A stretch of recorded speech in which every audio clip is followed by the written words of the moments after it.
Tous c'est GG, on se retrouve pour une toute nouvelle vidéo. Dans cette vidéo, je vais vous présenter les 5 meilleurs decks pour faire votre tournoi mondial le plus facilement possible et atteindre le maximum de victoires. L'équilibrage, il n'est pas encore passé, donc on ne connaît pas encore la date définitive. Donc dès que vous voyez cette vidéo, normalement, il n'y a pas encore l'équilibrage, donc n'hésitez pas à foncer, à aller faire votre TM avec un de des decks que je vais vous présenter. On passe directement pour les decks. Donc on a d'abord, on va faire une vidéo, enfin une game avec chaque deck. On a un deck électro-géant, les gars, qui revient pas mal dans ce tournoi mondial. Je sais que le premier et le deuxième à l'heure actuelle jouent électro-géant. On a également donc un petit deck Forest Goblin comme la saison dernière avec le bombardier, car bon, pour l'instant le bombardier est toujours à un cycle vu que l'équilibrage n'est pas passé. On a également un petit deck Géant Foudre, le deck Géant Foudre classique de la saison dernière. Si vous n'aimez pas le pêcheur, si vous savez peut-être pas les interactions, etc., vous pouvez mettre le bouliste à la place du pêcheur également. On a également le bon vieux deck Molos, comme d'habitude, un bon vieux deck Molos, toujours là, le Molos pour régaler. Et en fait, enfin, on va finir par le deck Golem Guérisseuse avec le Zap Evo et les Barbares Evo. On est parti directement dans la première game avec le deck Électro Géant. En tout cas, j'espère que vous allez bien. N'hésitez pas à like la vidéo, à mettre un petit commentaire, ça fait toujours plaisir. On va lui dire bonne chance, je pense que c'est un Français en face. Ok. On va skiller le bombardier, comme d'habitude. Donc là, on joue un deck Électro Géant. On a Chevalier Evo plus le bon vieux. Ok, il part en cochon. On a le chevalier Evo et le bon vieux bombardier. Oh mince, d'ailleurs, j'ai les tours normales, je viens de m'en rendre compte. Du coup, là, ouais, j'étais pas prêt pour, pour que le cochon reste en vie. My bad, my bad, j'ai les tours normales. Faut que je change ça après la vidéo, enfin après cette game. Je vais essayer de tornade l'artificière là pour aller vraiment la chercher pour qu'elle meure. Ok, donc ouais, faut que je fasse attention là. Faut que je me mette dans la tête que j'ai les tours normales ok, je pré-shot le cochon, je pense. Ouais, parfait, ok, il part en cochon. Faut que je me mette dans la tête que j'ai les tours normales et pas les tours du 16, du coup, ouais, ça va changer les défenses. Je pense que je vais mettre l'électro-géant ici au pont, directement pour aller essayer de tuer cet archi. Ouais, pas mal, pas mal. L'archi qui va pas mourir, mais avec le bombardier, elle devrait mourir. Et là, je pense pas qu'il a beaucoup d'élixir ici. On l'a quand même bien puni. Malheureusement, j'ai pas la tornade. La Valkyrie, quand même, qui fait une bonne défense. Mais vous pouvez voir que là, le Giant, il est vraiment sur la tour. Je vais même rajouter le Phoenix en plus. Pour vraiment essayer d'aller tuer cette Valkyrie le plus vite possible. Elle lui mettre vraiment la pression. Car là, on a un Giant posé sur la tour depuis tout à l'heure. Qui met masse dégâts. Parfait. Ok, très bon début de game ici. Vous pouvez voir qu'il a vraiment forcé en attaque. J'ai préféré ne moins défendre. Enfin, mettre moins d'élixir en défense pour mettre un plus gros push. Je vais mettre mon chevalier assez haut. Pourquoi je le mets haut ici et pourquoi je le mets pas là car je sais qu'il a l'artificière évolutive dans son cycle. Donc faut faire attention et ne pas donner de value à cette artificière. Ok, on va essayer de temporiser. Ouais, on va essayer de temporiser. S'il part en cochon, j'ai la bonne vieille tornade pour actuer ma tour du roi. Sinon, je vais juste partir, je pense, en bouliste du coup dans le fond. Tranquillement, un petit bouliste. Ok, on est bien, on est bien. Je dois faire juste attention à son artificière évo. Je sais qu'il l'a en main. Je sais qu'il a son artificière en main, donc je dois faire vraiment attention. Je me prépare au cas où avec l'électro-géant. Je pense que je vais le mettre ici.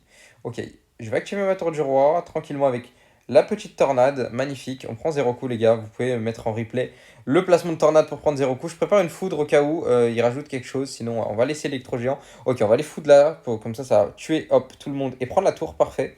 Parfait, parfait ici. On a juste à chier, les gars, avec l'électro-géant. Vraiment, c'est un gameplay super passif où vous temporisez un max. Et en fait, c'est un gameplay de contre-attaque, l'électro-géant. Vous voyez là, tranquillement, je suis posé. J'attends que mon adversaire il fasse une erreur et bim, je peux contre-attaquer avec l'électro-géant. Vraiment, faut prendre son temps avec l'électro-géant. C'est comme si vous jouez un deck golem, vraiment, vous l'installez dans le fond, vous installez vos push, etc. Vous attendez bien d'avoir. Pourquoi vous mettez l'électro-géant dans le fond et pas au pont? Car que si vous le mettez au pont, vous n'avez pas d'élixir pour l'accompagner. Alors que si vous le mettez dans le fond, vous avez bien l'élixir pour caler votre push, électro-géant plus foudre, foudre le bâtiment, etc.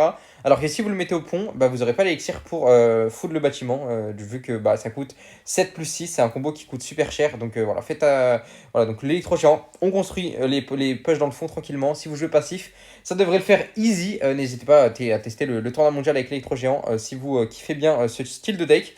On va passer directement pour le deuxième deck. On va partir avec ce deck Golem. Il y a beaucoup de decks beatdown forcément, vu que la méta, bah, c'est une méta duchesse. Je vais directement modifier ma tour et hop, allez mettre la petite duchesse ici. On va récupérer les petits jetons et on est parti directement pour la deuxième game avec le deuxième deck. Alors, ce deck Golem Guérisseuse, les gars, c'est un deck où vous essayez de prendre l'avantage d'élixir et après vous envoyez un gigabus à votre adversaire. Ok, je vais directement ça défendre comme ça avec la petite capa en plus. Ok, parfait, parfait. Je pense qu'on va prendre un coup de cochon, deux peut-être. Ok, un coup de cochon. J'ai pas ma tornade pour activer la tour du roi dès le début. Je pense qu'il joue peut-être cochon artificiaire, hein. Je sais que, ouais, ok, bouliste. Je pense pas, je pense qu'on va rien faire, on va rien faire. Je vais juste aller, ouais, ok, artificiaire. J'en étais sûr, hein, j'en étais sûr. Ils aiment trop jouer artificiaire à ce niveau-là. Dans les ligues ou quoi, les gars, vraiment, je force à vous. Dites-moi dans les commentaires si vous en pouvez plus de l'artificiaire. je vous comprendrai totalement, car vraiment, dans les ligues et tout, il n'y a que de l'artificière. Et dites-vous que là, dès que l'équilibrage va sortir, l'artificière va être plus forte qu'avant.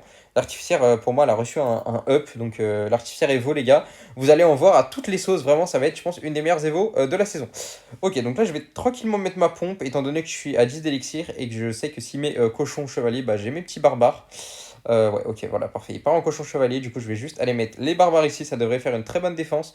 Peut-être prendre 0 coup. Ok, non, ça prend un coup de cochon, les gars. Bon, de toute façon, le cochon, on a l'habitude avec lui qu'il mettra toujours son coup quoi qu'il arrive. Je pense qu'il va mettre le... Ok, il a sorcier. Ok, les gars, regardez là ce que je vais faire. Je vais décider de partir en golem dans le fond et de laisser le sorcier. Pourquoi? Car j'ai la duchesse. Je sais que la duchesse va faire le taf sur le sorcier. Je préfère du coup ne pas défendre et économiser mon élixir. Ok, bon, voilà, forcément, là, je vais mettre le petit zap du coup. La duchesse qui va faire le taf sur le sorcier. Regardez, hop, on prend 0 coup de sorcier. Et là, on a un gros avantage d'élixir. On a la pompe en plus qui tourne depuis tout à l'heure. Et là, quand vous avez un bon avantage d'élixir, vraiment le push à faire avec ce deck, c'est de mettre l'électro-dragon et ensuite de mettre tranquillement la petite guérisseuse. Le push golem, guérisseuse, dragon électrique, les gars, même à haut niveau, c'est super dur. Et ensuite, vous allez faire quoi? Vous allez tornade vos troupes vers la guérisseuse. Et comme ça, l'hydrag va, regardez, va faire la chaîne, tac, tac, tac, va taper tout le monde. Et en même temps, en fait, vous ramenez vos troupes vers la guérisseuse, comme ça, la guérisseuse va soigner tout le monde. Et en même temps, l'hydrag va taper sur tout le monde. Voilà, c'est le combo avec la tornade. On peut rajouter, on peut forcer avec les barbares dans le corner, avec même le petit, la petite petit prince. On va activer la capa ici pour aller vraiment clean tout le monde. On va regarder le bullis, les gars, qui s'est fait défoncer. Et là, regardez, là, on a l'avantage d'élixir. Notre adversaire qui est complètement submergé par la pression qu'on met. On va mettre même le petit Zapévo. Et je pense que là, on va prendre les 3 couronnes là-dessus. Parfait. On va passer directement au troisième deck. On va passer sur le deck géant foudre, les gars, le deck classico de la saison dernière. Hop, on va aller copier ce petit deck géant foot. Tac, les gars, hop, le petit deck géant foot, super fort également. N'hésitez pas à le tester. Tac, on va récupérer les 10 petites gemmes. On est parti directement pour la troisième game de cette vidéo. Le bon vieux géant foot, les gars, en deck où vous allez essayer de cycler vos évolutions dès le début. Super fort contre les decks duchesse. Ok, il met la petite drill. On va mettre le bombardier là-dessus pour aller défendre cette petite drill. Donc là, c'est sympa. Là, comme ça, vous pouvez voir le match-up. Là, je vais jouer géant foot du coup contre un deck drill, du coup, qui est un deck très populaire dans le tournoi mondial également. On va le présenter la game d'après. Ok, il va mettre son bombardier. Je vais aller mettre le géant dans le fond tranquillement. Pareil, là, vous jouez un deck foudre. Du coup, vous allez essayer de partir dans le fond, faire un gros push pour avoir vraiment le max d'élixir possible pour accompagner votre géant. Ok, il part en bombardier, en fantôme. Ok, il a le fantôme, intéressant. Je sais pas c'est quoi comme version. Je pense que je vais juste aller mettre le petit pêcheur ici pour aller défendre tout le monde.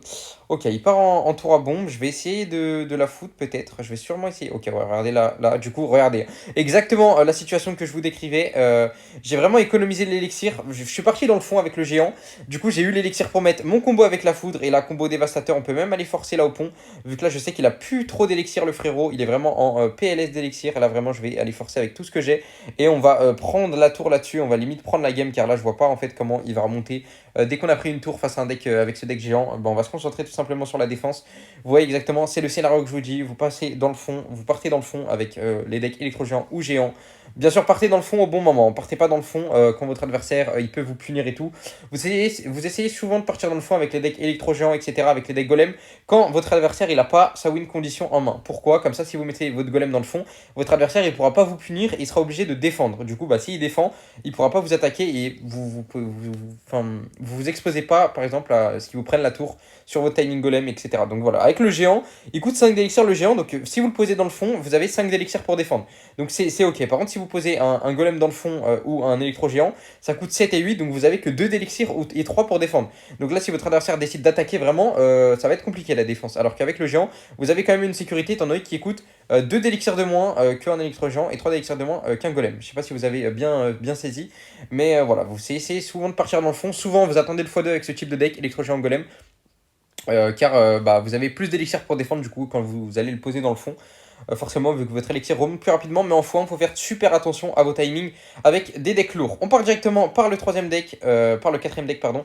Le petit deck foreuse. Tac, on va récupérer les petits jetons là, ils me rendent ouf là, les jetons. Hop, on part directement pour la troisième game avec ce deck foreuse, les gars. On part face à Ghostface, un deck foreuse bombardier. On va lui dire bonne chance. On va tranquillement, je pense, mettre le petit bombardier dans le fond pour commencer comme d'habitude. Ok, parfait, le petit bombardier dans le fond. Ok, il part assez agressivement. Je vais juste aller flèche ici. Pas besoin de défendre le bélier, vu que la tour a fait quand même le taf. Enfin, je vais devoir rajouter le chevalier, mais vous voyez que le bélier, il va exploser avant d'atteindre votre tour. Donc, ok, il joue bélier plus... Ok, il nous joue l'artificière. On a les flèches dans ce deck, c'est ça qui est bien face à l'artificière. Je pense pas qu'on va aller la poison, en vrai, on va la laisser. On va la laisser. Je vais juste, je pense, aller mettre la petite drill là-bas, vu que l'artificière va partir par là-bas. Du coup, je vais aller mettre la drill à gauche pour pas que l'artificière... Ok, on va aller mettre le petit prince ici. Je pense que je vais juste activer ma kappa ici, tranquillement. Bim, ok, la petite kappa ici qui fait plaisir. Est-ce qu'il y a moyen d'activer la tour du roi ici? Je pense que oui, qu'il y a moyen. Ok, je vais juste aller mettre la petite Tesla là, pour aller défendre ce bélier de combat. Je vais même aller rajouter le bombardier pour gérer les squelettes. Ok. Ils jouent un deck barbare d'élite artificière. Va falloir faire attention aux barbares d'élite qui peuvent être problématiques. Ouais, va falloir faire attention surtout au foin. En foin, c'est là où vous pouvez être en danger et que votre adversaire peut vous péter la tour assez rapidement. Ok. On va aller temporiser ici. Je vais tout le temps maintenant garder mes flèches du coup pour l'artificière. Instantanément, dès que je vais la voir, je vais mettre mes flèches dessus. Je vais tranquillement aller cycler les petits squelettes. Ok, pas en géant squelette. Je pense que juste tranquillement partir en petit prince du même côté que le géant squelette. Ok. Le petit prince ici pour les défendre. Je prépare bien évidemment toujours ouais, voilà, les petites flèches. Tac. Je sais qu'il a l'artificière Evo prochaine Archie. Elle sera Evo. Je vais tranquillement aller mettre la Tesla ici pour aller gérer cette machine volante. Parfait. Je vais même aller mettre le bombardier ici pour aller essayer de protéger ma Tesla le plus possible. Étant donné que là, hop, elle va retourner dans le sol. Bon, elle va rester encore un peu, mais au moins, il ne pourra pas attaquer vu que j'ai toujours la Tesla sur le terrain. Faut que je fasse attention à son bélier. S'il part en bélier, je pense que je pourrais même partir en foreuse défensif. S'il a le bélier Evo, je vous avoue que... Ok, non, il n'a pas le bélier Evo. Je vais juste aller mettre mon petit chevalier ici, tranquillement devant ma tour. Je vais même aller mettre les squelettes au cas où il veut mettre l'archi ou quoi. Juste pour aller bloquer le pont. Ok, il part en barbare d'élite. Je vais aller mettre tranquille ça ici. Ok, je sais que là, il a l'artificier Evo, donc je dois faire super attention. Je vais mettre ma capa ici. Ok, voilà, parfait. Je prépare le bombardier là. Tac. Le petit bombardier qui va aller gérer l'archi. Magnifique. Je vais partir en drill sur le côté. Je vais aller poison tout le monde. Je pense qu'il va peut-être mettre son armée squelette. Du coup, le poison qui va être super efficace ici. Parfait, les gars. Bonne vision de jeu ici.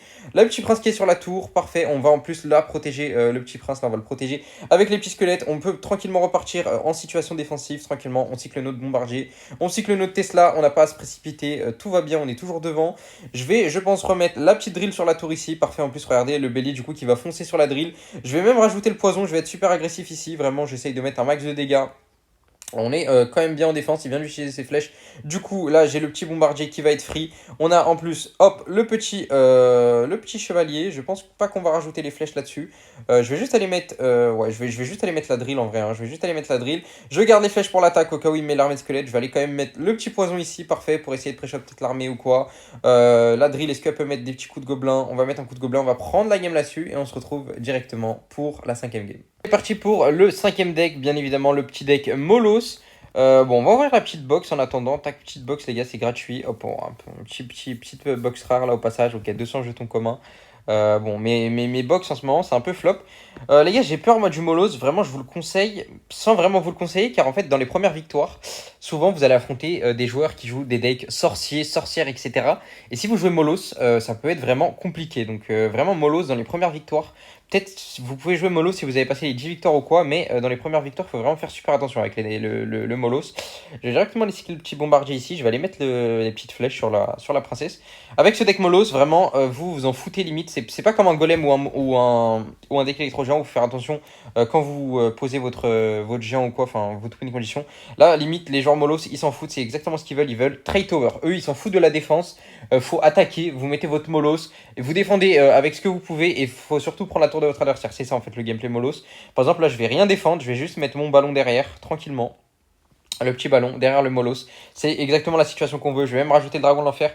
C'est le gameplay des joueurs Molos, même en top ladder. Ils mettent leur Molos dès le début. Limite, si vous l'avez premier play, vous pouvez envoyer votre Molos. Ça craint pas.